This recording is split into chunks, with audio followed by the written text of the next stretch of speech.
Je suis ravie d'accueillir Gary Desferry et Jean-Paul Tran, fondateur de la galerie parisienne Huawei. Bonjour et merci d'être avec nous. Pour commencer, Gary, dites-nous tout sur cette galerie située à République.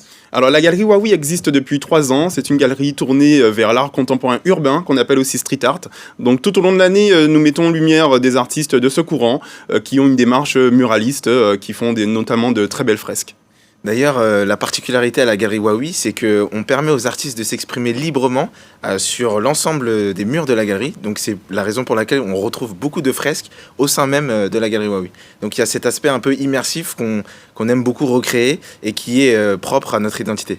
Vous y organisez des after-work drink and paint où l'on peint tout en dégustant un ou plusieurs verres de vin, avec modération évidemment. Comment ça se déroule ? Alors les drink and paint, c'est une activité qu'on a lancée en parallèle donc, de l'activité de la galerie.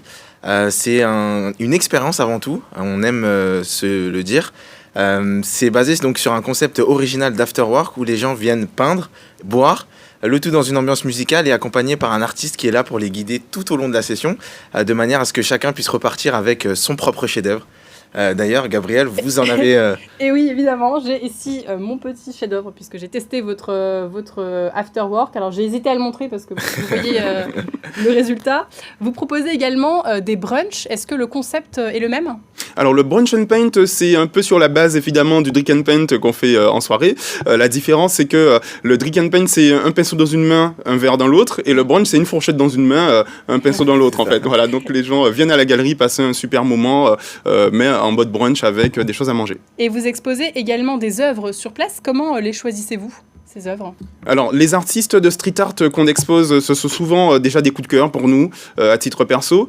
Donc, on arpente parfois les rues de Paris à la recherche de fresques qui nous plaisent. Et puis, les artistes nous présentent d'autres de leurs contacts artistes. Et ça nous permet d'avoir un vivier comme ça qu'on sélectionne au gré des expositions. Pour terminer, Jean-Paul, quels sont les bienfaits de la peinture et est-ce qu'on peut vraiment tous s'y mettre ? Alors, chez nous, en tous les cas, la galerie Huawei et lors des Drink and Paint, c'est ouvert à tous, aux particuliers comme les entreprises, je le précise également. Effectivement, tout le monde peut y participer. Pourquoi ? Parce que la toile est préparée en amont par l'artiste, de manière à ce que vous ayez déjà les bases et que vous puissiez personnaliser à votre manière l'œuvre d'art que vous allez reproduire. Donc c'est effectivement ouvert à tous. Et en termes de bienfaits, clairement oui, il y a des études qui ont été faites notamment par l'OMS dernièrement qui montrent que la pratique d'une activité artistique était un bon moyen de déstresser notamment et d'évacuer la pression pour les personnes qui sont au travail. Et Gary, vous me disiez qu'il y a une exposition qui arrive bientôt à la galerie. Oui, mais cette expo a commencé hier, juste hier. C'est Syncrétisme mystique, qui comprend notamment Yanzi, qui a gagné le Grand Prix PBO d'art urbain l'année dernière. Donc c'est un trio, et donc c'est une expo qui est visible jusqu'au 26 juin. C'est bien noté. Merci beaucoup Gary et Jean-Paul d'être venus nous présenter la galerie Huawei située dans le 10e arrondissement et ouverte du mercredi au dimanche. Par ailleurs, sachez que jusqu'au 21 juin se déroule la 5e édition du Printemps du dessin. 10 lieux en Ile-de-France proposent des activités. Retrouvez la programmation complète sur le site Printemps du dessin. Avant de clôturer cette émission, sachez que nous sommes présents sur les réseaux sociaux. Les voici sur Twitter et sur Instagram. Vous pouvez y retrouver les coulisses des émissions. Nous avons également une adresse mail idfdécouverte@gmail.com. N'hésitez pas à nous partager vos commentaires et vos suggestions.